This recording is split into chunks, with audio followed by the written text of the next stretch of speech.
So our next artist, let's go with him right away. He's originally from Brazil, but he lives in UK right now. He graduated from the MIT, the home of the PIT, as he was a teacher at Eubanks Conservatory of Music and Art. In 2003, became the director of the Department of Drum and Percussion at the Voice Musical Center in Brazil. From 2004, he was also a collaborator at Modern Drummer Brazil. If you didn't know, they have a franchise there. He's also one of the collaborators of the Dario and the Sabian network. So if you don't know those network, I really suggest you to go check that out. It's super good. There's a lot of information there. Good teacher, good drummers. He also studied with Dom Famularo, and now he's part of the Drum Wisdom teacher with Dom Famularo. He's a ProMark and Evans artist. Let's go say hello to him. Hello, Felipe Drago. How are you doing, my friend? Hey, how are you? I'm all right. How about you? I'm pretty good, doing pretty good. You told me before we start recording you were doing well during that odd year. So what happened to you in that odd year? Well, the thing is, I have a very good friend in Brazil. Her name is Nina Pará. She's an amazing drummer. Okay. And we started just as something to do to fill up the time. Getting our students on Zoom to practice stick control.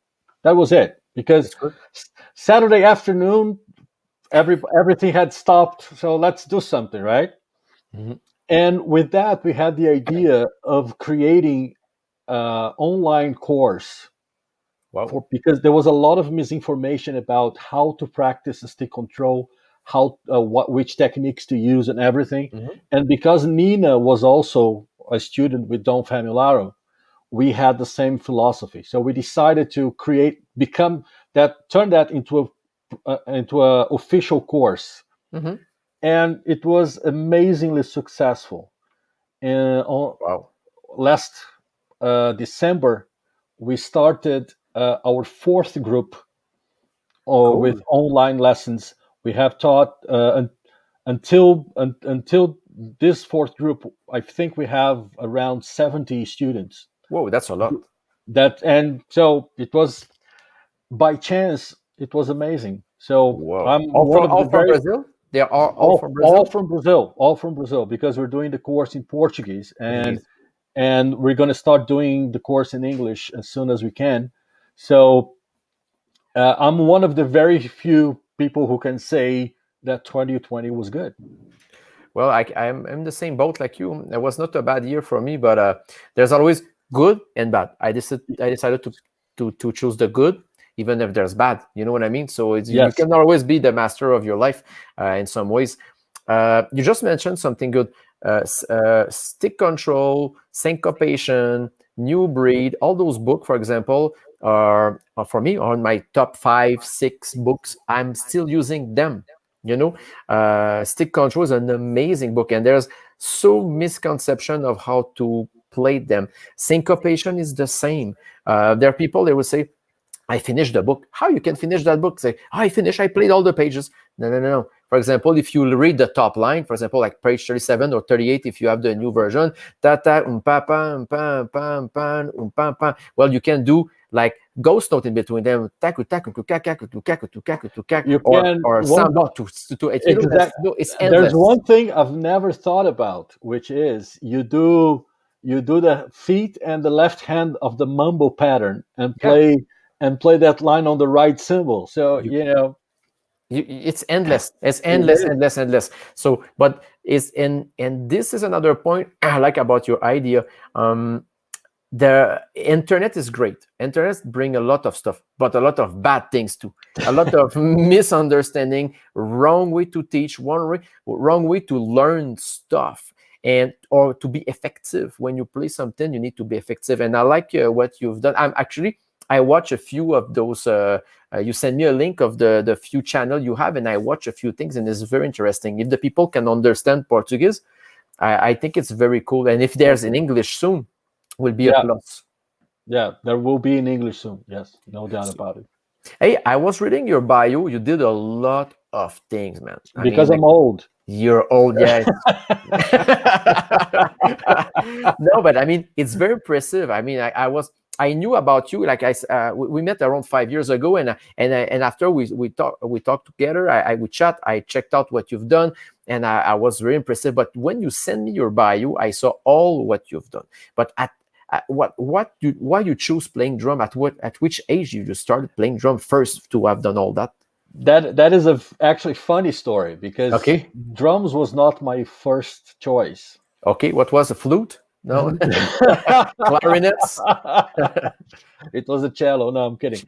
The thing is, when I was 13 years old, the band Kiss went to Brazil for the first time, and they were on TV all the time, and I got really impressed. And I immediately, watching Kiss on TV, I thought, I want to play the guitar. Yeah. And then a couple months later, I found out that the guy that I liked most, Gene Simmons, was actually the bass player in the band. It's true. So I decided, okay, then I want to play the bass. And then I was talking to a friend of mine in school, saying, "Oh, I really want to learn to play the bass." And he said, "Oh, my teacher, he was having drum lessons. He said, my teacher also teaches bass, so you could go there, have bass lessons with him, and then in the future we could play Switch. together." No, we could play together. Okay. I said, Just playing together. yeah, because I never thought about being a drummer. I want to be the bass player. And the day I went to the guy's house to get information about the bass lessons, he was practicing some drum stuff, because he had a gig in the evening and he needed to learn some songs. Okay. And the sound coming from the drum room was so amazing that even though his wife gave me all the information about the bass lessons, It's like I was no. just like, drums, drums, drums. So when I went there I went there and I actually enrolled to have drum lessons, right? But I didn't tell my friend, because he was counting on the fact that I was going to be the bass player in his future band. Yeah. So I think 6 months later, we were talking in school, and he said, "So how are the bass lessons going?" Good. Super good. And no, I said, "Man, I have something. I need to tell you something. We need to talk." And I said, I'm having drum lessons." He was devastated. He was like, "Man, we were going to play together. We were going to have a band." Wow. You break a dream for someone. Yeah, I joke that I started my musical career already breaking somebody's dream. Yeah. Well, actually, it's not too bad because there's not too much option in rock and roll, So you were honest at first, so it's nice. No, but it's very interesting because a lot of musicians did other instrument before jumping on the drum. I started at 3 years old playing drums, but my family, they were very cool, and they told me, you know what, you will try other instrument just for see if you like it. So I took 2-3 years of violin and Okay. 2 years of piano and 1 year of guitar. So, but I was still playing drums. So because the problem is when I start to play the drum, it was it was a student from one college, but he quit. He left. So for a few years, like 3 years, there is no drum teacher and drum program in the only music school of my city, private music school. And when I was around 8 or 7, I remember 7, they opened a new class for drum. So you see, sometimes it goes, but it's okay because on my side, it gave me a lot of musicality, just to know how to put my hands on keyboards or just the violin, like to do the change, the counterpoints, all that stuff. I learned that, so now it helped me a lot as a drummer. So I think it's a good option for drummers to know a second instrument.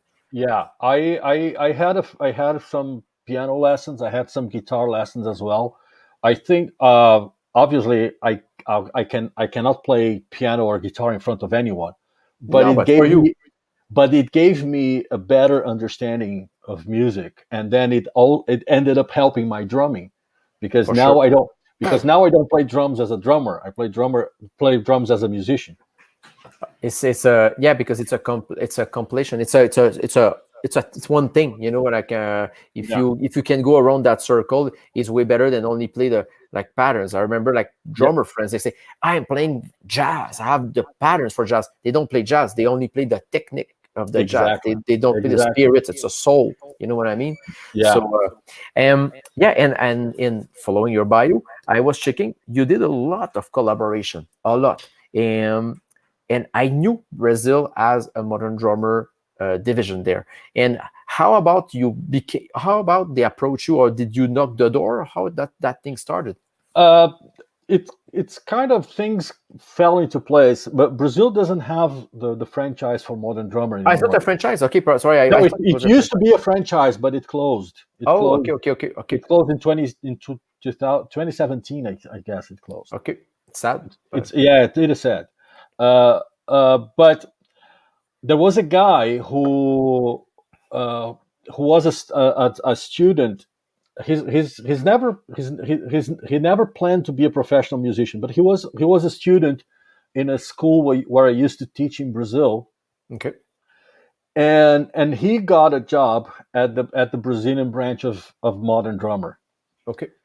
and it kind of started like he needed help with replying to questions that people used to send to Modern Drummer. That it started like that. He said, "Would you do that?" I said, "Yeah." How long will it take? He said, "5 minutes of your day, if that much." Okay. So, You know. okay, go. So yeah, so I started. I started doing that. You It's great. know, people would send an email to Modern Drummer asking, "What's the best size to play? What's the best size of a bass drum to play rock?" Yeah, yeah, And yeah. I would reply to that. And then it evolved to one day he said to me, "We're planning of doing a series, 12 lessons, a whole year, once a month, on reading music. Would you like to do that?" And I said, "Yeah, I would Let's like to do do it. that." And then I did that. And then all of a sudden, one day he called me and said, "There's a guy who's going to be not far from your school where you teach. Would you interview the guy?" I said, "Yeah, why not?" So gradually I started doing more and more and more and more for Modern Drummer magazine, It's until cool. the point that even though I moved to London, I did a lot of stuff for them. Wow, So yeah, so it was kind of one little thing that was basically helping a friend became. bigger. Then this friend left Modern Drummer, and I kept there. He found another job, and I'll, whoever took over kept me in the team, which was great. Wow. What was Yeah. the most challenging thing you have to do there? Like, I mean, like writing article or writing patterns, or what was the most exciting, let's say, you have I you like to think do? the I think the most exciting was the interviews, because I Okay. got to interview Steve Smith, I got to interview Tommy Aldridge, Hmm. I got to interview Tony Brackling. That Yeah, yeah. not Tony not Braxton many people.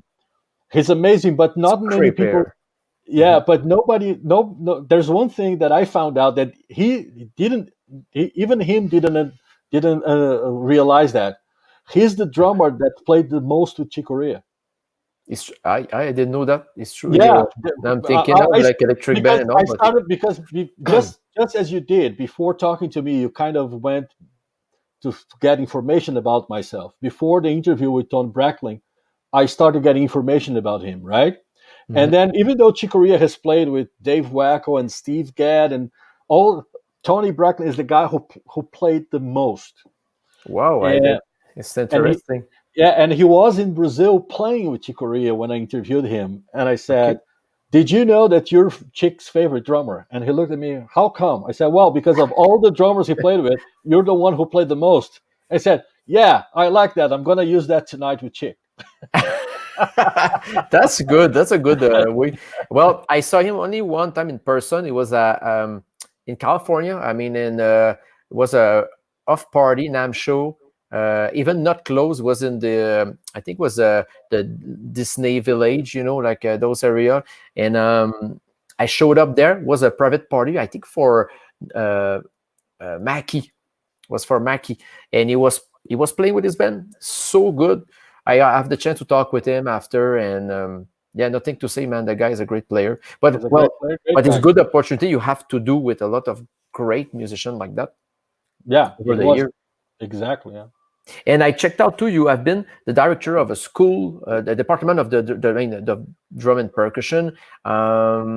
And how come that happened too? Was a connection you apply, or because it's pretty cool to be the director of a department of drum and Oh, percussion. it is. It is very cool. Very challenging. Yeah.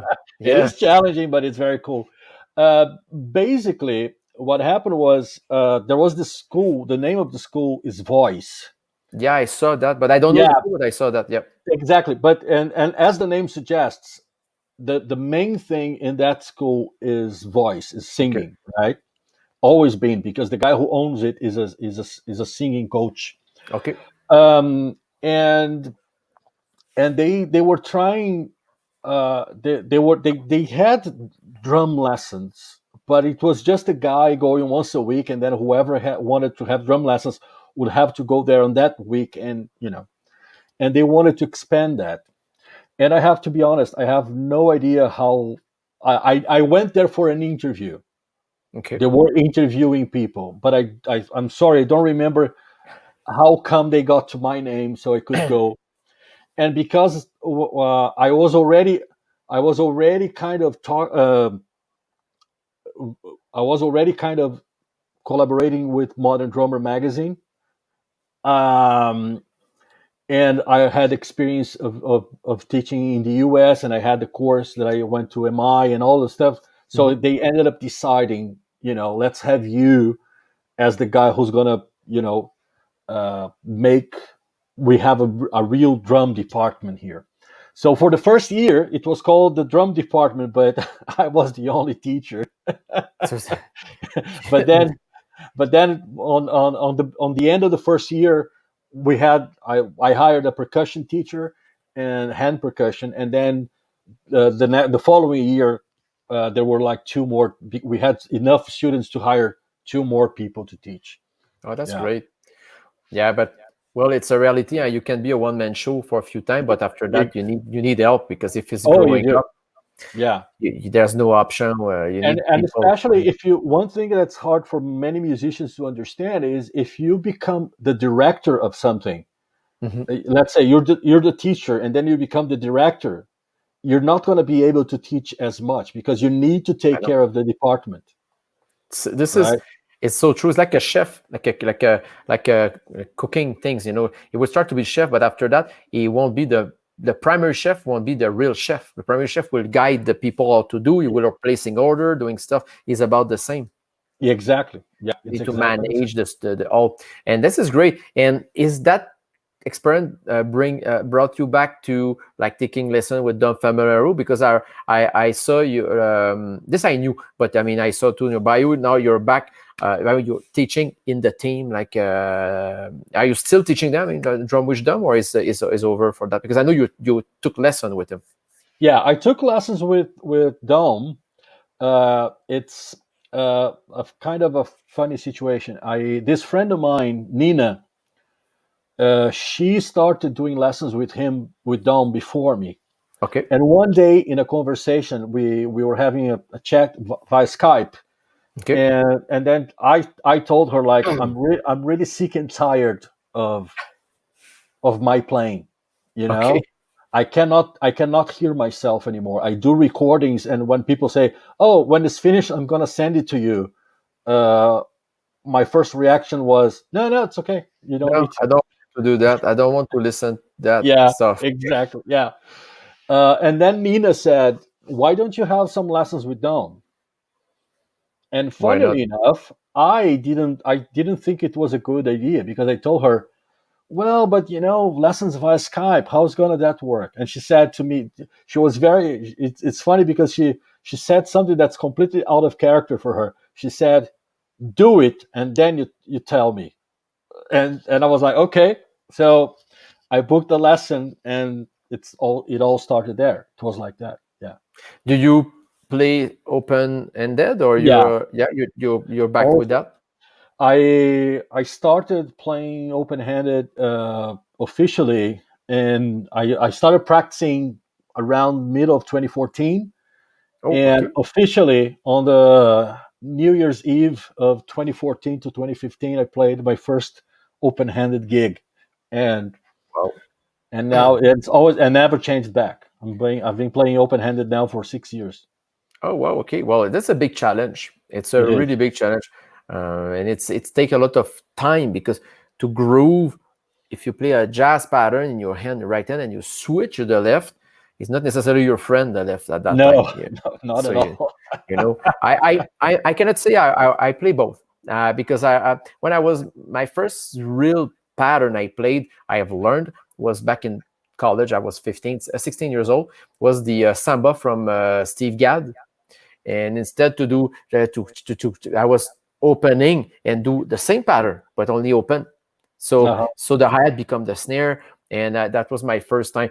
Now I can say I can play like 40% all my things in open-ended, but I don't focus on that. So that's why I it's maybe more limited, you know what I mean, compared to you probably, but it's a very good challenge. But I did a show with completely a show with Cirque and one show with Cavaya with my left foot because my I broke my I had an operation my right foot, so I Oh, have really? to play all the show with my left. And my bass player was like, "I like better when you groove with your left foot." I'm like, okay, so okay, because I was a Well, bit, but I that's a think I very was less fast. You know what I yeah. mean? And it was more like a One swing feel. Yeah, and probably what happened was you played only the necessary notes. You didn't play notes that were not necessary. Exactly, exactly. Yeah, that's so true, so true. But well, it's a good challenge. So this is a good point too. You just mentioned you took the chance to take lessons, and that have changed your life as a Yes. musician. So and it's good. Right now, do you still teach a lot, or you do a lot just master classes like you just with 70? How is the teaching for you No, right now? I teach a lot. I teach A lot. obviously it changed with the pandemic. So last year I was teaching in my studio, uh, 20 to 23 lessons a week, Whoa, that's a lot. and probably 4 or 5 online. Okay. Now it changed completely. Yeah, for sure. Now I'm teaching in my studio like 6, 7 a week, and the rest is everything online. Yeah, but it's a lot of student. It's a full time. Yeah, it is full time. Yeah, It's full time. I don't play live much, to be honest. You know. Yeah, but there's time for everything, I guess. I mean, there's time for teaching, time for playing, time for recording. Sometimes Yeah, you won't get called for touring. It will be a drummer session for recording album. yeah, I think it's has time for everything. Is yes. and you have been director. You have been teaching. You did like you took lesson in good school like the PI stuff like that. What are your next challenge? Do you have something in mind? You're like, this I never done that. I want to do that. Well, there's a lot I haven't And I done. know, but one of them, one of the what did come in mind? Well, my next challenging is I'm doing an online course, marketing course, Okay, digital marketing, because I okay, want to start selling my courses to online platforms where the course is going to be there and people can watch anytime they want. And I'm also taking a degree to start teaching because I've never taught in universities. okay, okay, okay. So I'm also at the same time doing a degree, a diploma that will allow me from 2022 to start teaching in universities. Oh, that's great. Yeah, go for it. I have my bachelor degree in drums, and I'm thinking to do a master for fun anyway. But you just said marketing. It's funny because my fiancée, she do marketing. She do the master degree in marketing online. So Yeah, she already have a master, and it's very helpful. You learn a lot, and that will. And you're bringing a topic, and we only have like 2 3 minutes, but it's something else. The musician, more you are touching things, more you're doing stuff that will reflect on your musicianship, and you will be a better musician. Instead only to focus, it's good you touch other things. You don't need to be only, I'm playing drums, drum. yeah, There's yeah. other things you can read books, go to movie theater, learning other things. It's good what you just mentioned. There's a lot of because there's a lot of things I've learned. A lot of things I've learned with the pandemic.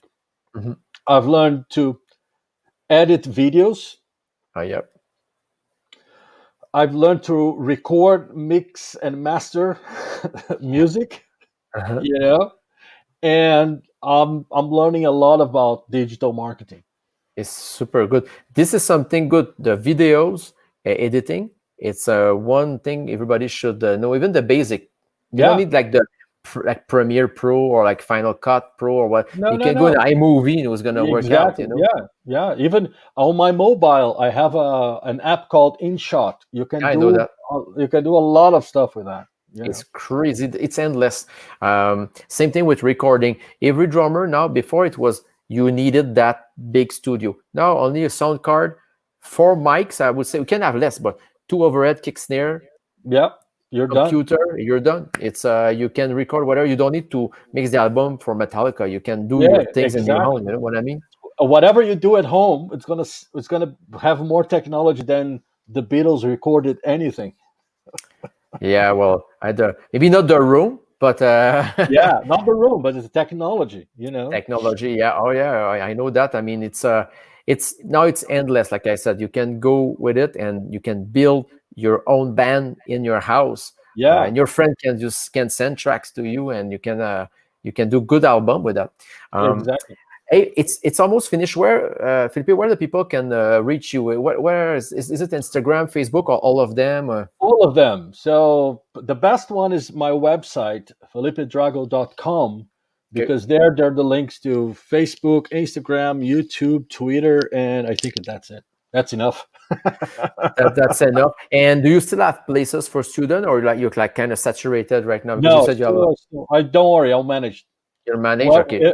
if people want lesson, give me a shout. I'm gonna manage. Don't worry.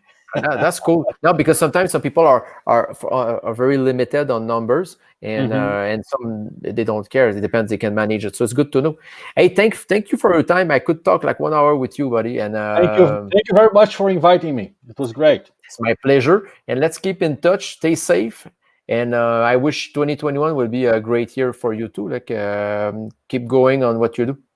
Thank you very much for you and your team. The same. Thank you very much. Take care, buddy. Bye Take bye. care. Bye bye. Bye.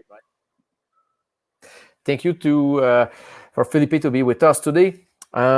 If you have time, go check out the YouTube, the Facebook, and the Instagram of DFK. You can have a lot of information there. If you you didn't have time to write the information for Felipe Drago, for example, you can go in our website. You will see the links, and that's going to help you to find out everything about him you have in mind. So let's go with the artist. He's a session drummer, clinician, and entrepreneur. He started to play the drum at the age of 17. He played with a lot of people. So like the Boudreault, the Stella, Jess Moskaluke, electric violinist Trevor Dick, Living Thomas, the Tonette, Ali Matthews, Luke McMaster, Laurie Music, Joel Parisien, George Canyon, and way more. So I started this, we'll talk about that. He started his YouTube channel in 2017 as a content YouTube creator for drums. He reached around 17 million views total with all those videos. It's actually pretty cool. He was performing on Drumeo in November 2020. He's a Yamaha Paiste Evans Pro Mark Pure Sound and R-Tom artist. Let's come, my friend Rob Brown. How are you doing, buddy? I'm good. How you guys doing? Pretty good. Actually, you look good with that like thing for watch, like the moon and stuff like that. When you're stuck in your house, you can... That's my wife's telescope. She likes to Okay, look at stars and stuff. It's not for sneaking around the house, like if No. That's No, cool. none of that creepy stuff, man. No, we don't want that. Hey, by the way, thanks for accepting to be on the channel. I watch it. Yeah. I know your videos since you started to do them, and we have a lot of friends in common. Like I mentioned before we recorded, and it's so cool, man. You really did something like nice. You're not just playing. You're playing, but it can be musical, can be chopped sometimes. But when you talk about a product, for example, we can really really heard it. It's not like you're bashing around. If you talk about one hi-hat, for example, you really dig on the hi-hat and you really work on it. And I think it's a good way for people looking for one thing they can really hear in whatever situation. And this, I think you did it well. And your camera shot and are super cool, man. So keep that. We like that. Yeah, thanks, man. Yeah, it's weird because not really weird, but whenever I do review videos and stuff like that, because I'm always watching review videos, I subscribe to like a lot of tech channels and, you know, car review channels and stuff. So when I'm reviewing gear, I'm kind of like borrowing ideas that I'm seeing from, you know, iPhone reviews and, you know, car reviews and stuff like that. So, but you know, if you're going to show a product, you gotta show what it can do. You can't just hold it up and say, buy this. You know what I mean? And because I'm such a nerd, I'm such a geek with gear.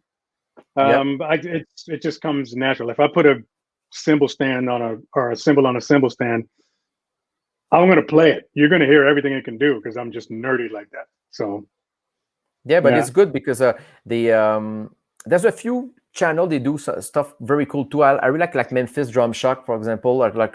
They really take the time to play open hi-hat close, like rhythm, like no chops, and people can really hear it. But you have a good point of view, like as a human being playing something and dig on it and play your own rhythm. And this is really nice, man. So keep doing that. For sure.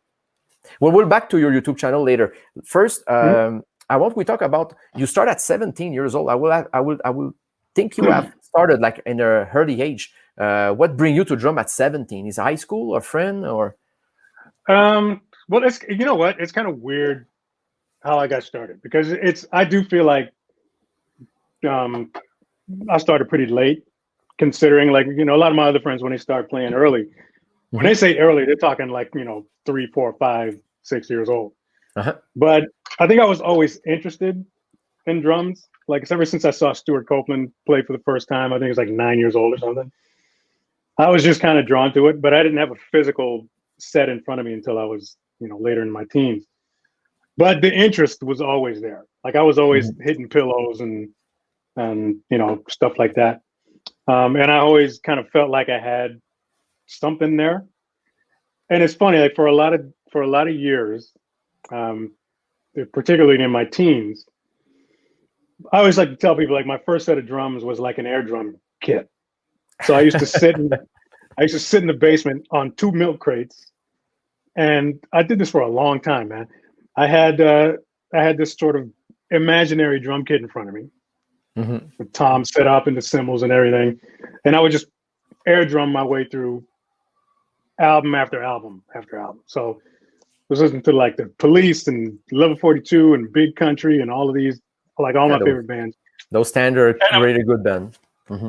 Yeah, right. So I was just sitting in the basement and just air drum to all of these tunes. By the time I got my first kit, I kind of knew how to set it up because I've been playing that way. It's like I've been visualizing it for the last who knows how many years, right? So by the time I got my first set, you know, it was just a matter of adjusting to what this does and how this pedal feels and blah, blah, blah. But physically, like it didn't feel that weird because I was doing it the whole time sort of in my head for years. So, you know, when I finally got my first kit, when I was 17, again, it took a little bit of adjusting, but, you know, it didn't take long before I was actually playing to albums and stuff like that. And just trying to find my bearings on the kit and, you know, figuring out how high or how low I want to set this and that. Because I still didn't know anything at that point about like the physical aspect of playing the drums. It was all in my head at that point.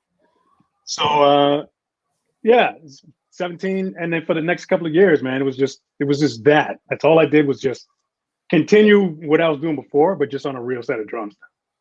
And it's pretty much how I learned how to play. Well, right, it's a good example you just mentioned for kids. I will say something. Akira Jimbo started at 16 years old, and he copied like Gad and Wackel and Dejonet and all those guys, and he was taking those languages and those drumming signature rhythm to his own playing. And 16 is, you say, it's a late age. No, there's no ages now. If you practice hard, you focus, you do the right thing, you're a good example for that. And you said something right too. You said, I was practicing on my pillows and pots and pans and whatever thing you had around. There's no excuses. If you want to practice, I always say to my students, like, if you want to play, you will play. Right now here, my setup for practice, it's a snare pad, a bass drum pad, and a hi-hat, and I have a ride, and that's it. At no tom, no floor tom, and it's what I want because I'm back with basic rhythm. And what you said, I set up a kit for practicing, and that's kind of cool because everybody can play if they want to play. and yeah, you have the example. Yeah, absolutely. The cool thing about drums is that, it's not like a piano or a guitar where you physically have to have one in front of you. Yeah. With drums, like the drums are just color. Like all we're doing is playing subdivisions, and we're just dropping color on top of subdivisions. I mean, if I'm sitting at my desk and I just want to go, I mean, that feels good. Like I don't need drums in front of me. Exactly. If I had drums in front of it, it would sound a lot cooler. But it doesn't take anything to do that, right? No. So yeah, I agree. Look, that dude in New York playing on that can, the plastic can, with sticks. Yeah. He did that forever, and he grooved like crazy. So imagine it's only a pair of drumsticks and a pot. That's it. Mm-hmm. Yeah, a good friend of mine plays with the sort of the hype team for the Toronto Raptors. They have this sort of drum team, and they use buckets. They play on buckets. Sometimes that's all you need to hype a crowd up, man. It's all rhythm. So drums are cool. Are you talking about Nathan or? No, actually, I know Nathan. Nathan's a great guy. But a good friend of mine named Jasmine Ball. She's a long-time friend of mine, drummer from Toronto, and she's been playing with the Raptors for the last 2 or 3 years or so. That's a cool gig. And it's a cool gig, man, I'd say. And they use buckets a lot. And it's just all, it's the same energy, man. Like it's just all rhythm. So talking about cool gig, you did. I was checking your bio the other day, and because I know you from the internet, and I know you from like the music circle is very small. So I started to look, but I didn't know you played with that many names. And what was your first gig in all those gigs? Like the first you say, okay, I'm going to play on a gig today. What was that one, if you remember? Okay, so it's my first official gig from when I started playing, or my first like professional gig? Well, let's say both. Let's say your first gig as when you came out of the garage, and the real professional one. Yeah. I'm laughing because when I think about it, it's just funny. But I was probably 18 when I got my first like official paying for money type of gig. Okay. And I was playing with this R&B cover band, and we were playing this pool hall somewhere in Scarborough, Ontario.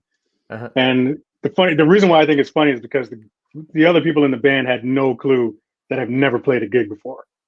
Because I was kind of carrying myself as if I'm a seasoned professional. I've been doing it for years. Good. No problem. I will do that. I had no clue that they were hiring a guy that never played a gig before. But anyways, the gig went really well. But I one of the things that kind of still makes me chuckle is that I'm thinking maybe their manager had a clue that this guy wasn't totally legit, because I was carrying all my cymbals out. I put them all on a blanket, and then I just folded the blanket up and carried it out like Linus from the Peanuts. You know what I mean? There you go. I didn't have any cases for my drums, like none of that kind of stuff. And I think I was carrying my bags. I was carrying my sticks in like a grocery bag or something. It was weird. But they didn't care, because I nailed the gig and it was great. But that was my first paying gig. First paying gig. There's no bad gig. You learn a lot from every gig you will do. Even if you're like 55 years old, you will learn from that experience too. So I'm sure you learn a lot that day. So I did learn a lot that day, but it was one of those moments where I thought, okay, this is pretty freaking cool. Like I could do this. I could do this for a living. It was just fun. Nice. So, yeah, and then over the next few years, I obviously had to get a real job, because I had some responsibilities and stuff. But I was still I was playing as much as I could outside of wherever I was working. Yep. So I was always playing with people. I didn't really hit it full time until I think it was 2012 or something. I left my job to really go at it full time. So yeah. But by the time I hit that point, I'd made a lot of connections, met a lot of people. I used to work at Long McQuaid music Oh, store, cool. Uh-huh. and you can't work there in that drum department without meeting a ton of people. That's So true. That's true. yeah, so I made a lot of connections, and again, I was playing with a lot of people during that time. So by the time I went off to do it full time, like I set up enough of I'd set up enough resources Mhm. to be able to just go ahead and try to pursue it. So I managed to keep it going for a good little bit. Yeah, but Good. it's a great, it's a hard choice, but it's a good choice when you really are happy with that choice. But Yeah. working at Long and McQuaid's was great too, because it's a great store. It's all over Canada. I Mhm. did around 12 clinics for them, and I'm very good friend with Cherry Cats, and every time it's part of support, gear, whatever. There's no question. Like they're super cool. They say, yeah, no worry, man. We'll Yeah. figure something. Never have any problem. Service top notch, and that's why Mhm. I would just say, I just want to say something. I think everybody should encourage, particularly right now with the pandemic, to go local. Buy like help your local store like that. Order from them, and they're gonna like it. And like you said, it's a good place to make connection, not just store. School too. I have a friend, they went to Berkeley for only 6 months. They paid like $10,000 for 6 months, but they have great connection now. But you don't need to do that. You can go to Humber College. You can go to whatever university like Yeah. McGill or Concordia in Montreal or Toronto, whatever university. Mhm. You make great connection, and this is super important. Connection in the industry for play, gigs, experience. It's super nice. And this is a good comment you just mentioned for the people watching. Try to make Mhm. connection. Oh yeah. Connections are super important, especially in this business, because when you're doing the session thing, like 100% of your work is going to be based on recommendation, Totally. right? You're not going to Yep. be knocking on doors or sending out emails to get gigs. People are they're gonna see you, and then they're gonna spread the word, or you're gonna meet someone at a gig, take down their information, blah blah blah. Right? It all Yep. happens that way. I can't think of a single job that I've gotten that wasn't in some way or another through recommendation. It's just the nature of the business, right? Yep. Yep. So connections are super, super important. And since we're on the topic of retail, Mhm. another thing for any young people out there that are looking to get in, I mean, not there's I don't think there's enough positions out there for every single person to do it. But if you can get a job working at a music store, that is the best place to be before you go out and do it full time. You're going to make so many connections working at a music store. It's going to be nuts. You're going to be able to play all different types of gear. Mhm. Um, your knowledge of gear is going to go way up because everything's going to be right in front of you. I don't think there's a snare drum on a planet that I haven't put a stick on because they all come through the store, right? Yeah. So you get to know all the brands, you get to know all the nuances from all the brands and stuff, and you really get to do that. And then you're in a position to come in contact with a lot of more famous drummers because if they're coming through to do clinics, you're hosting them for the entire day, right? Yep. So I've had dinner with Jojo Mayer and Steve Smith and Keith Carlock and Antonio Sanchez, like all of these people that we put clinics on with these people, and it was just a cool spot to be, and you're just going to work. It's just part of your job, right? Yes. So It's true. it's an invaluable place to be before you decide to go branch off and play full time. If you can get a job at a music store, do it. It's a great spot. And talking about that, when you finish that, you jump to doing gig full time. Did you Yeah, you were a teacher too at that time, or were only a player at that time? I was primarily just a player. Like I was doing some odd teaching here and there, Okay. but I was primarily a player. Like there was an opportunity that I was in where the prospects looked really good enough Mhm. to consider leaving the job to go do because things were lining up and there were a lot of things happening. And it was just a matter of sitting down with my wife and saying, okay, can we do, first of all, we decided to just drop down. I was just going to drop down to part-time and slowly transition my way into sort of doing it. So, so yeah, we just kind of looked at our situation. And we figured, okay, it might be a little bit tight, but we can afford to do this. So let me drop down to part-time and then go out there and just start hustling and trying to get some work done. But I was with this band called the Stellas. There was a country duo based out of Nashville, and they had a lot of good stuff lined up in front of them. So that's primarily what I left my job to go do. And that I did a whole lot of playing with them. During that process, I met a lot of people in the country music circles, like the pop country circles. Yep. So I was able to end up, playing with more people outside of that gig. And, the thing that I realized, and the one thing that scares a lot of people off before they dive in to full-time musician is like, how can I sustain this? How can I keep it up? You know what I mean? But the thing that you might realize is that once you get into it, you might find that, keeping the work sort of consistent isn't as hard as you perceive it to be before you get into it. It wasn't that hard for me to continue the gig and do sessions and stuff like that. I was pretty busy for a good bit. And because a gig always came across your lap. Once one ended, another one showed up. Yeah. The stress comes from not knowing where the next gig is going to come from, obviously. Yeah. But it just happens. The work just finds its way over to you. Especially if you're the type of person that if you're the type of personality that you have the character and the personality that's attractive to other people, they're just going to keep calling. Because the more people like to work with you, the more they're going to recommend other people calling it. Right?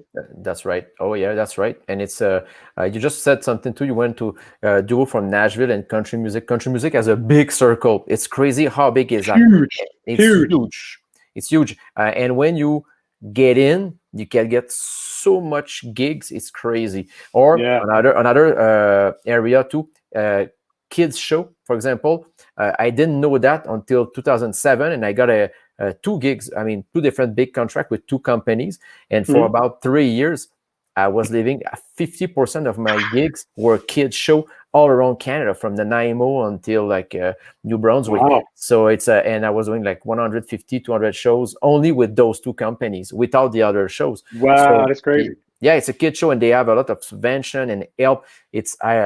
It's something I didn't know before that. It's a circle. If you add in that circle, you can get it. You can make it quicker and very good pay too. And because we don't have much time flies so fast. We could talk forever. I want to talk about when you decided to start your YouTube channel. Like, I mean, is it something you were doing a little bit before and you're like, I can try to make it happen like that way? Or one is, okay, I'm going to do a YouTube channel very strong, and your idea was built, how you became to that idea at that time in 2017? Well, I'll try to keep this kind of short, but I've always had a channel up. My channel's been up since, I think, 2008 or something like that. So my channel was started right after YouTube was actually established. Okay. So I was probably one of the first ones to get on the train. So I've always had a channel up, even through, when I was working at the store and when I was gigging with other people, I always had a channel up. I just wasn't maintaining it, in any way, right? I was just, every once in a while, if I felt like popping up a video, every once in a while, I would just throw one up, but it was nothing consistent. And then a few years later, I had forgotten that I'd monetized my channel. So in other words, you were able to make money. So I haven't checked it in a really long time. So I remember going into my analytics, and I saw that my channel made $15. So and I was freaking out, like my channel, because I made $15 from like making videos in my house. Like the whole thought of it was just crazy to me, right?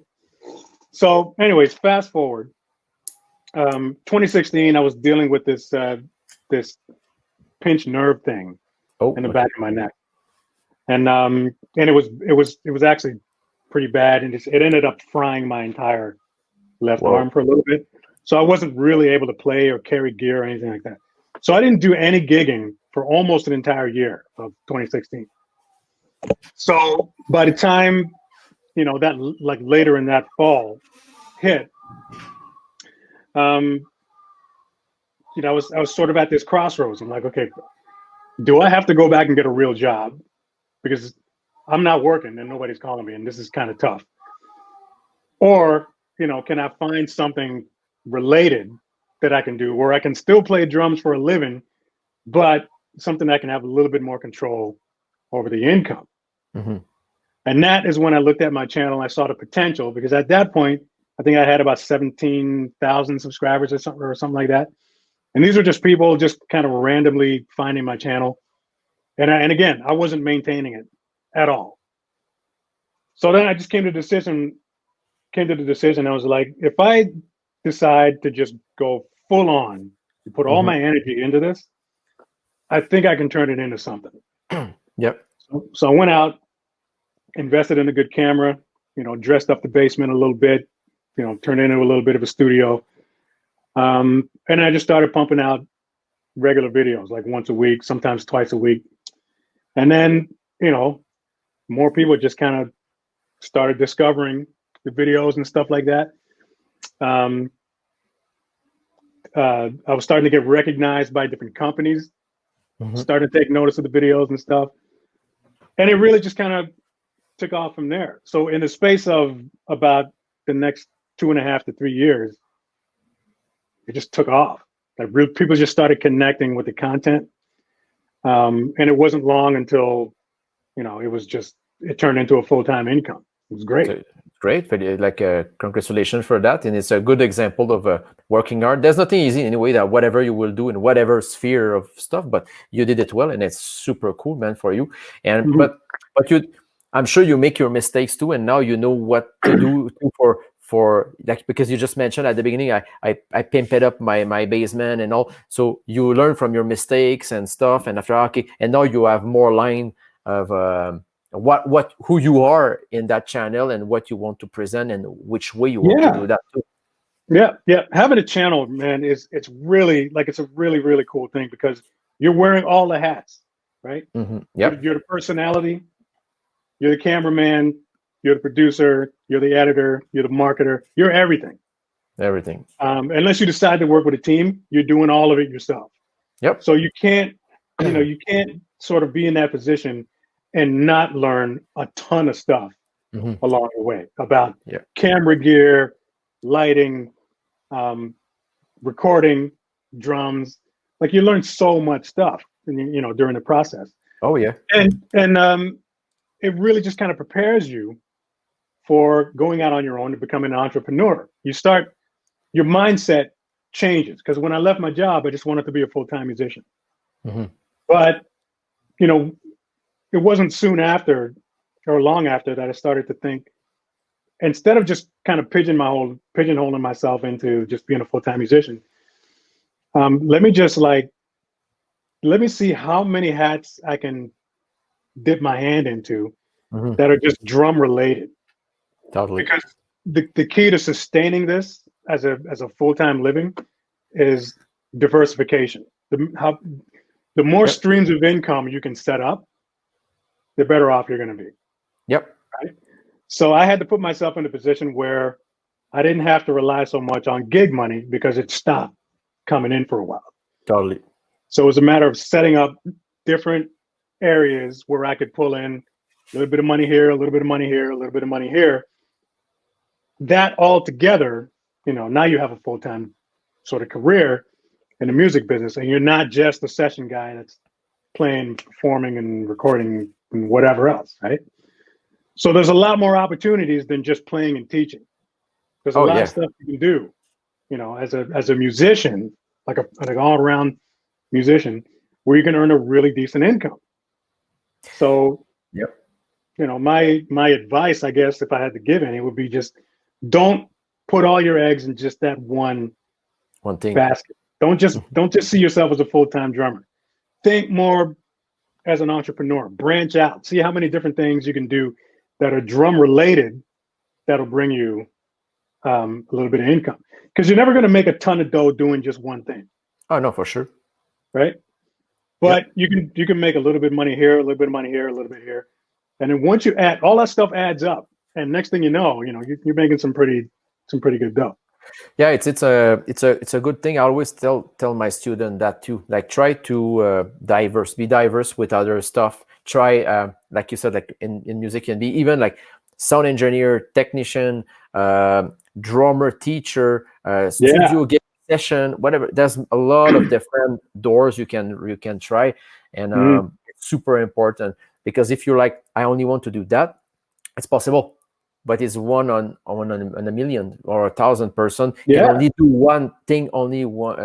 That trait is for maybe 1 or 2 person, but it's important to try different things too. And it's only not just for that. It's good for you, the way you will play. It's gonna reflect because it's experiences. So if you do other experiences, when you will play, you will add that experience on you, and that's gonna be reflected on your playing. And it's important to have that. Right. Mm-hmm. Yeah, for sure, man. And know yourself, of course, once, if you're doing the full-time gigging thing, when it's good, it's really good. Totally. But when it dries up, it sucks. Oh yeah. Right? Like when a pandemic hits, you can't prepare for that, right? No. So, if that's the only thing you're doing, could be a little rough for a while there. So if you can set up some other things that you can just do, make them all drum related. You want to, because if that's what your passion is, you can still make it all drum related, but it doesn't just have to be gigging and recording. There's a lot of other stuff that you can do. Yeah. Hey, sorry, I don't want to cut you, but I will have to. It's done, because we're past the time. But you're a very interesting person, and I wish we could do a part 2, because you're a very cool man, and it's nice. You're very down to earth, and I'm sure the audience like that too. So, well, I wish you good luck. Stay safe, buddy. Next time I'm gonna be in Toronto, we should hang. I have a lot of friends now in Toronto, so I should go and see everybody there. Yeah, barbecue. We'll call up Ryan. We'll go get some barbecue or something. Yeah, exactly. Well, stay safe. Say hi to your wife and everybody around you, and let's keep in touch, buddy. Thanks, man. Take care. Bye, buddy. Bye. Hi guys, so now we're back with the last artist of the day. Just before, if you don't know, we have a website running since December 2020. You're more welcome to go check that out. There's a ton of information on there. If you didn't know, we are in the 3rd season. So yes, we did 2 more seasons before that one. You can go look at who have been on it. We had like Daru Jones, Rick Layton, Todd Zuckerman, Paul Bostaff, and many other great drummers. So you're more welcome to go check all the videos. You can find them in Facebook and on YouTube. So the last artist of the day, he played with a lot of people. Patti LaBelle. He's a guy, like, he did so many stuff. I was checking actually his bio, and I was like, how I can make it short, but I will try to make it short, okay? But first of all, I want to talk with him about his recording session in Abbey Road in the Studio 2, the famous Studio 2. If you don't know about that studio, well, we'll talk about that after. There's one secret name, let's say Beatles, and that's going to ring you a few bells. And he has some drum lesson, a lot of drum lesson on Drumeo. He's been performing all over New York. He played in Broadway show too. He's a Ludwig drum, Zildjian, Evans, and Pro-Mark and Dorsey. Let's welcome Pat Petrillo. How are you doing, my friend? Hey, what's happening? Live from New Jersey. Drum Cafe. Hey, man, thanks for having me. Hey, thanks, man. I was asking you before. That's a great setup you have. Is it in your basement or in your studio? Oh no! I have a studio off my house. Okay. I built a studio that's not attached to my house on my property. So it's 14 by 14. Wow. And it's just brand new. We're just getting it off the ground. But previous to this, all my Drumeo lessons that I was recording was in a different place that I was actually renting. So since all this craziness happened, I got out of there, built my own studio. So I'm excited to be here from my first live broadcast from my new studio. And it looked great. I like the wall. It Well, looks I so got neat. and we're gonna tag Automute. Okay. At Automute was really responsible for getting me this wonderful background. And this Automute is a great product. It's really thick. It's about 2 inches. Wow. This is called Acoustic wood. It looks like real wood, but it's soft. Okay. Interesting. Very And cool. did you do like a cube in a cube, like in a box, like with the layers and all that? Yeah, pretty much. Just to kind of put some rock wool in between the studs, and then put some airspace and sheetrock, and then rubber sheets, and then this on top. 5/8. Wow. So it's been a process. I'm sure. I know I built my studio too, like around 10 years ago, and that was a pretty interesting experience to do too. But it's so far so good. So I mean, Wow, I think it sounds pretty good. You tell me.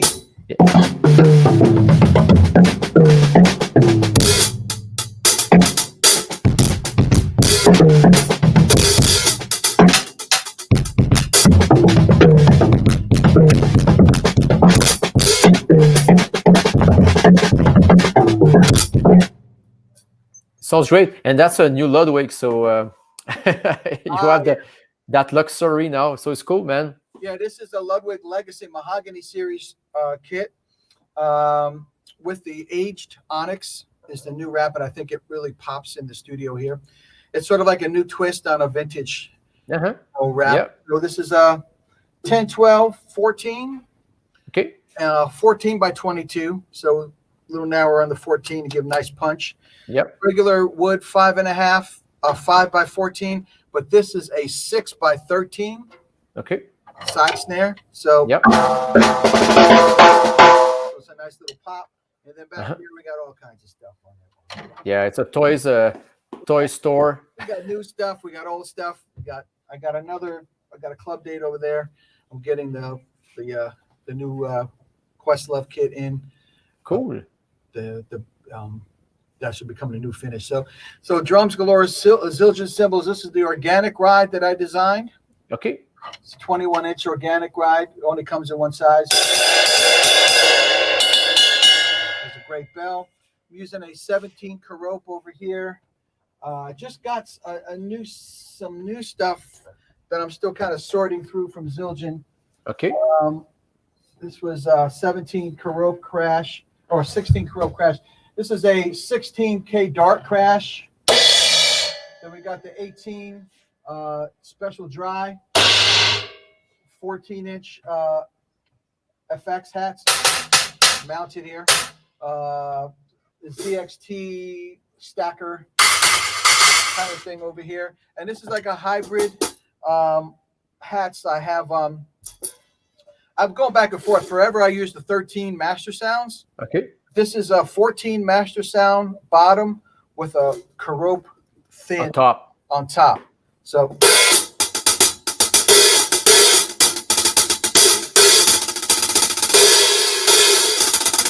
it's got a nice chunky sound. So just kind of, messing around, but the 21 organic is what I always go to. So yeah, 21 is very good ride size. I honestly like it. It's one of my favorite size for ride. Yeah, we took us about 6, 7, 8 years to design it, and I went back and forth with Paul Francis, and he just came up with one that you can crash, but yet it's really real articulate and a great bell. So anyway, that's cool. About the gear sticks right now. I'm playing. I've been using 747. Oh yeah, Pro Mark. Yeah, yeah, pretty much. Oh, cool. Evans are. I just put hydraulics. I used to use them back in the day. So clear hydraulics, UV2 on the snares. Yeah, the UV2, UV1 are great. Are very good skin. EQ4 are cool too. Well, thanks for the tour of your drum set. Actually, quick question fast about that. When you did your session at Abbey Road, did you use a Ludwig?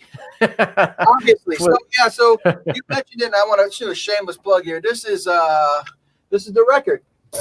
It's so cool. The New York City Big Rhythm Band.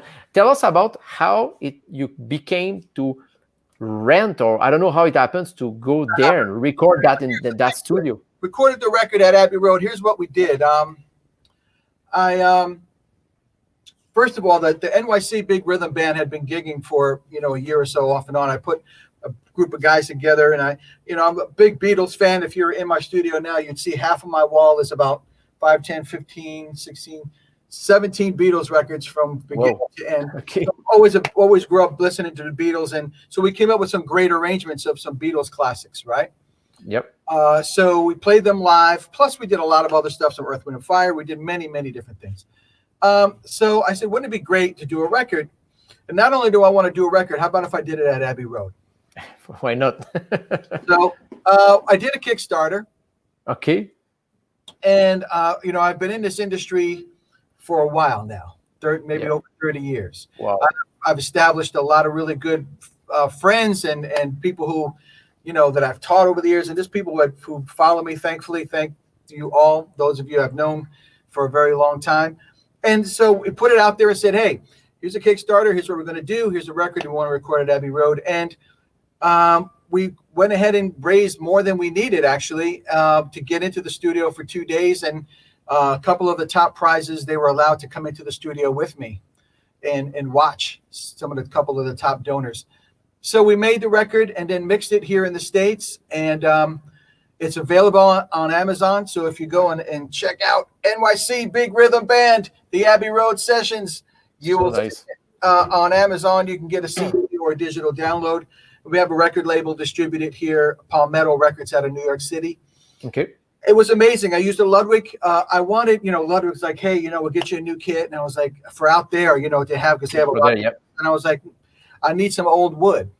Yeah, for sure. It's got to be from the 60s. So they tracked down a 66 kit that was 13, 16, 22. And wasn't in the Ringo finish, but it was in blue. It was close enough. And then I found a few of the 5.5 by 14 Jazz Fests. Oh, that's a great, great snare. Which I have the new one right over here. It's in there, the new Jazz Fest 5.5. And so I had a couple of those, and that's what I used. And we recorded all 10 tracks. Tried to stay, when you hear the record, you'll hear what I mean. You may want to cut in some tracks. I don't know if you want to cut in some edits, but cool. I'll send you one. But it's basically great arrangements for a horn band of some Beatles classics. Magical Mystery Tour. Okay. Obladi Oblaska. Yeah. So Savoy Truffle, we did a cool arrangement. I used tea towels on the drums. Okay. Savoy Truffle, we did Lady Madonna, a jazz version of Martha My Dear. So we used the real pianos that they used on those records. Okay. Which is, if you're at Abbey Road, that's the reason why I go there. I wanted to hear those actual keyboards. Wow. They used on the record. So I think when you hear it, you're going to say, oh man, that sounds just like the record, but it's an instrumental. It's not a hokey instrumental. It's a fun instrumental, For sure. And did you go close miking on each drum, or you went vintage with like those bands mic in the back, or how did you do that? We did a little bit of both, but we used actually a couple of the D20s that Ringo actually used. Yeah, the D20 on his kit. So the overhead and one of the mics that we moved a little closer to the snare, but then we used some really good room mics. I wanted to capture the room. But we did a little bit of both, So it's like a modern twist on the vintage sound, But that room sounds amazing. It's obviously a big room, but it's not the biggest at Abbey Road. But it's pretty tight, It's pretty dry sounding. So I set up in the same corner, right in the same spot that Ringo was in, and have you met him before? No, not yet. No, not yet. Maybe one day we'll see. I wish you to, because he's still in good shape. Ringo is still playing drums. He's doing great. He's my idol. He's the reason why I started playing. I mean, I grew up. They had already been out, and actually by the time I was 6, they were almost broken up. But my brother had hipped me to them. So the first thing I ever played on the drums, was this. Yeah. That's the first thing I ever learned how to do. I just played along to my Beatles records, So that's how I learned. And, eventually I got into listening to more stuff. And then I bought my first James Brown 8-track. Oh, 8-track. You know. Oh yeah. And I learned how to do this.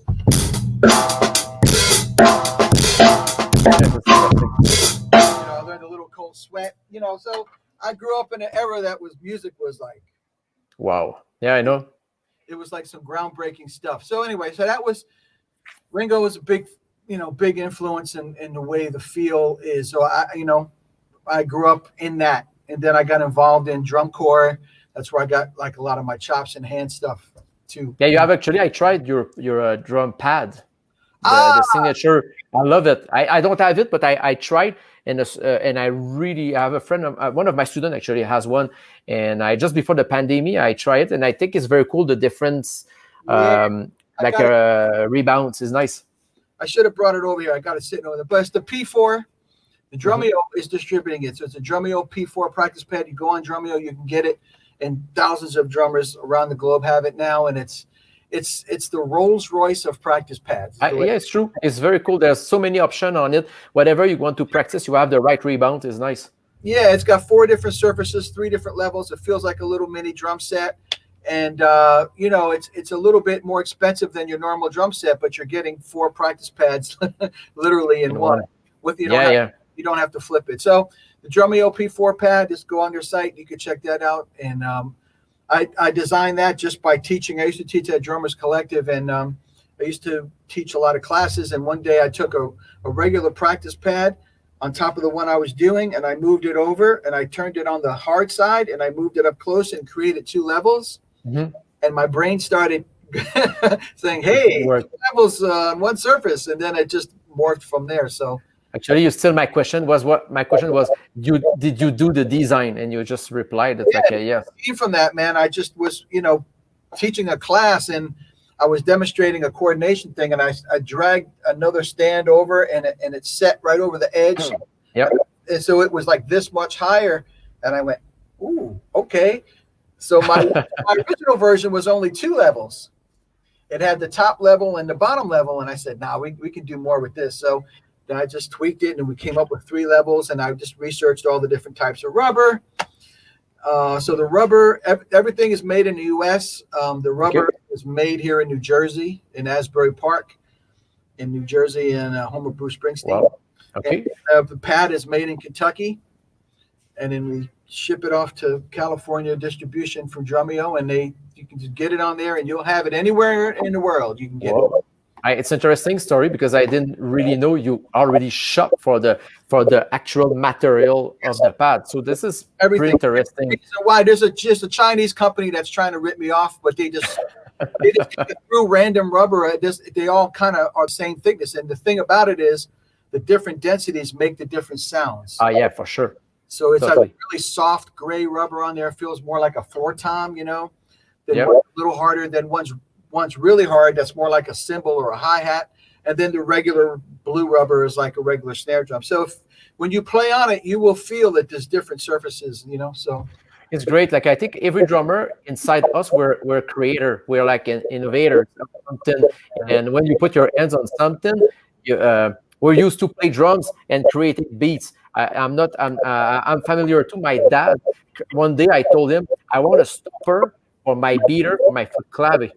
So we designed it, a little bar, very simple. So I don't have the beater eating my left leg.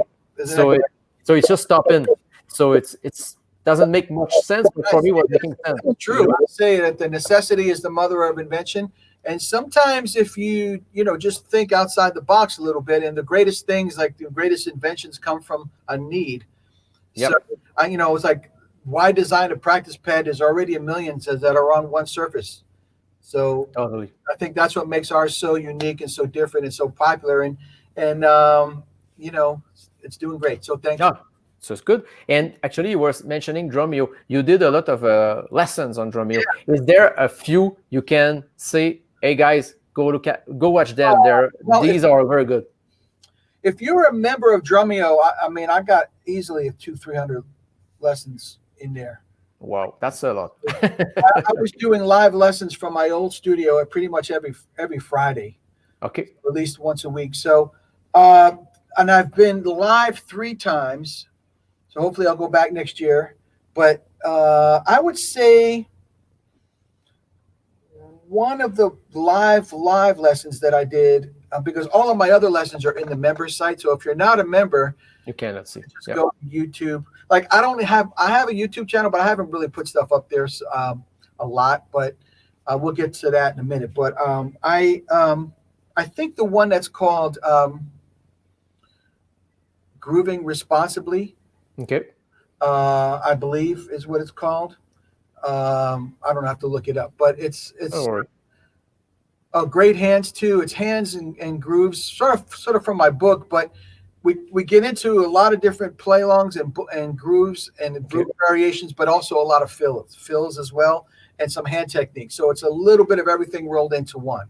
Okay, wow, that's interesting. Yeah. So let's go check it out. I know it's in our days, like you just said, I don't have much stuff on my YouTube, but now you have a new studio, so you don't have excuses for not recording new stuff. I think it's kind of a deep subject for me, but I don't know if I really want to put.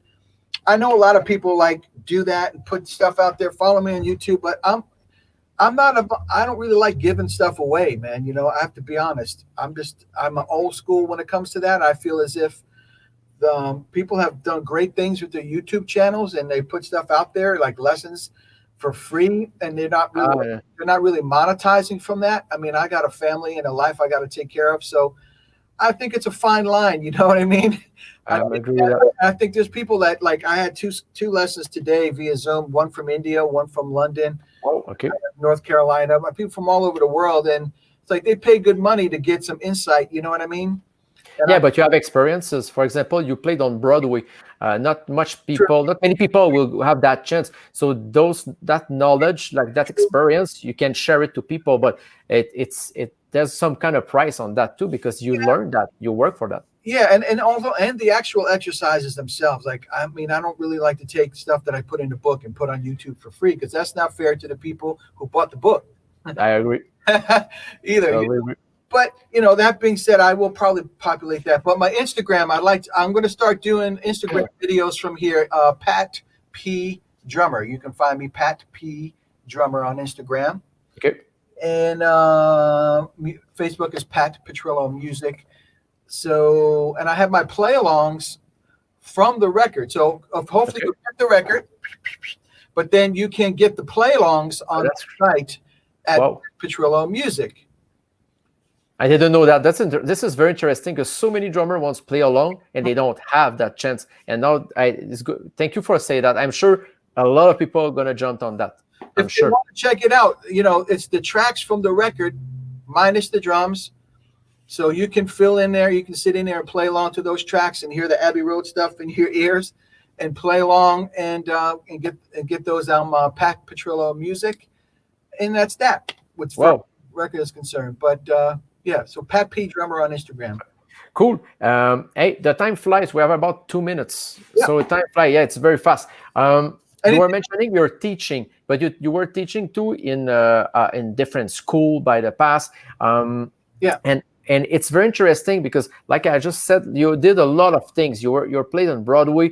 You're a teacher. You created a drum pad. I think you complete the circle in some ways. Right. I have a new product as well called the Practice Station. Okay, so what about? It's a thing that you put. I don't even have it right here with me, but you put it in your snare basket. Okay.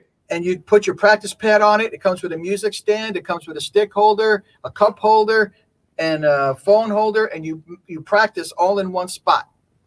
So you don't need to move stuff around. So all is there. Yeah, that's on my website as well, Pat Petrillo Music. You can check that out. And you can get it only in the States. Hopefully we'll have distribution. But yeah, creating a lot of products, trying to. So it's great. And now with your band, I know it's pandemic, it's weird situation, but do you have plan to go on tour? But outside of state maybe, or just state, or what you're thinking of right now? We have we're starting to book for late spring right now, just back in New York City and then New Jersey. We'll have to see what the festival thing happens in the spring around here. There may be some drive-ups festivals. That's sort of like the talk around the area. And I do usually a bunch in Virginia, Maryland, Pennsylvania, New York, New Jersey area. So we'll start with that hopefully this spring. And over the years, I've done a lot of shows. I've done Chorus Line, Grease, Footloose, Dreamgirls, Newsies. Played with Gloria Gaynor, Patti LaBelle, back to many different guys, Constantine Maroulis, and just whatever, like networking is the big thing. You meet other musicians, and don't just meet drummers. You got to meet bass players. For sure. Guitar, keyboard, whatever. You meet other musicians, and they refer you, and there's auditions and stuff. But hopefully this all is going to come back soon. Everybody try to stay positive about this whole thing, because we're being very tested. I know you've been tested with your work and what you've been doing. Yep. And you got to just, we're in this, we're all entrepreneurs. We're all in this to try to make a living out of playing drums.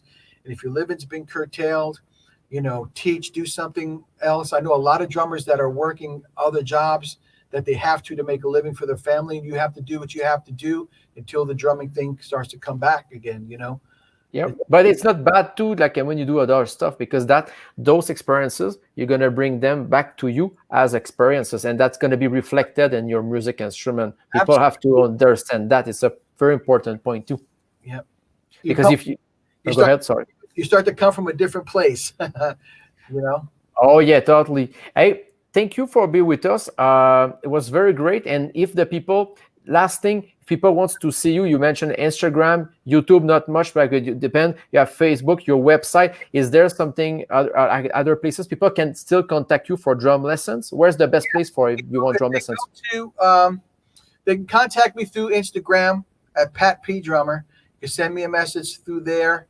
And so there's a contact on Pat Petrillo Music. As well.